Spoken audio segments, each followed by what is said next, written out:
For fiscal year 2023, the subcommittee is recommending a total of $44.8 billion for the Interior, Environment, and Related Agencies bill. This is an increase of $6.8 billion over last year's enacted level, which is an 18% increase.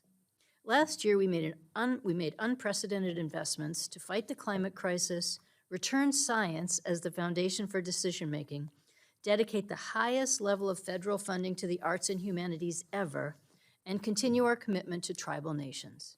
I am pleased that this bill will continue to build on those successes. First and foremost, this is a climate bill. I believe that through the investments made in this bill, our country will be better positioned to confront the climate crisis. Just weeks ago, we witnessed Yellowstone, America's first national park, experience devastating flooding that triggered mudslides, destroying roads and infrastructure, and resulting in its emergency closure. The extent of the damage is still unknown, but it is certain that it will take years to rebuild.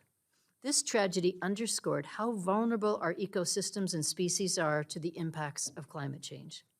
That is why the investments in this bill, such as the 15% increase for the land management agencies, will be meaningful for climate adaptation and resiliency efforts on our public lands. The bill also invests in renewable energy, both on and offshore, to provide opportunities for growth in this sector, an essential step towards achieving conventional energy independence. And we make historic investments for science and environmental protection. Reducing greenhouse gas emissions is a critical component of combating climate change, and the bill includes the funding necessary to build a strong EPA. In addition to these critical investments to protect our natural resources, the bill also includes strong funding for cultural resources by fostering the arts and humanities. The bill provides $414 million for both the National Endowment for the Arts and the National Endowment for the Humanities. These funds benefit all of our districts and are a positive tool for economic development, education, and community building.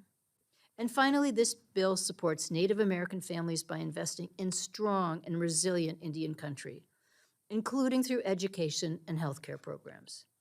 The administration proposed to shift Indian Health Service accounts to mandatory funding in fiscal year 2023 and remove all discretionary funding from the Interior bill.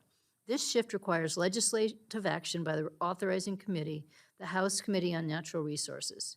In the absence of that legislation, I have included discretionary funding in this bill to ensure that there is no risk of a disruption in healthcare while that process is underway. This is a strong bill. Through its investments, the Interior bill takes a whole-of-government approach to securing a safe and habitable world for future generations.